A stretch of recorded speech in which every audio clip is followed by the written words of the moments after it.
एक साधारण भक्त थे। उनके द्वार पर हमेशा साधु संत पड़े रहते थे। तो उनने एक दिन अपनी पत्नी से कहा कि देखो ये तुम भोजन बनाती हैं वैसा ही खा लेते हैं, इनका कोई मन का जानने वाला नहीं है, कभी कोई मन से बनवा के खाएं। तो एक नौकर रख लेते। तो नौकर भगवान दीनदयाल साधु संतों की सेवा करने के लिए उनके घर आ गए। तो उनसे कहा तुम्हारा काम यही है कि तुम इनके मन की पूछो ये क्या खाएंगे, वही बना के हम इन्हें खिलाया करें, जो दे देते हैं वही खा लेते हैं।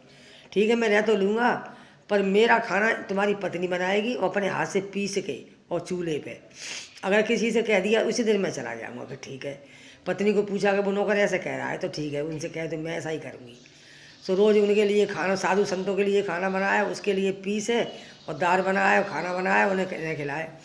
एक दिन पड़ोसी ने पूछ मारा कि तुम लट गई हो, क्या है हुआ, तुम थक गई हो? कि क्या बताऊँ बहन, ये साधु संतों का खाना है, तो वो नौकर ऐसा आ गया है कि बहुत खाता है। जो इतनी कही सोई वो अंतर ध्यान भगवान हो गए।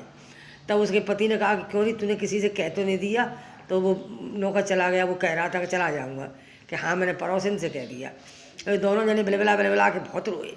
तो भगवान तुरंत आ गए कि तुम क्यों चले गए, कि तुम तो भगवान हो? कि हाँ मैं ही भगवान था, मैं इन संतों की सेवा करने आया था और मैं तुम्हारे पास आया हूँ, तुमसे मैं बहुत प्रसन्न हूँ, मांगो क्या मांगते हो? कि प्रभु इस दौलत का, इस धन का मैं क्या करूँगा? झोंपड़ी में जो आनंद है वो महलों में आनंद नहीं है।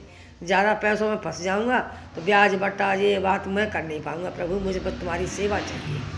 तो पता नहीं मेरी बेटियों भगवान किस रूप में आते हैं। हमेशा पुण्य धर्म करते रहना, भगवान साधु संतों का ध्यान रखना। श्री राधे राधे।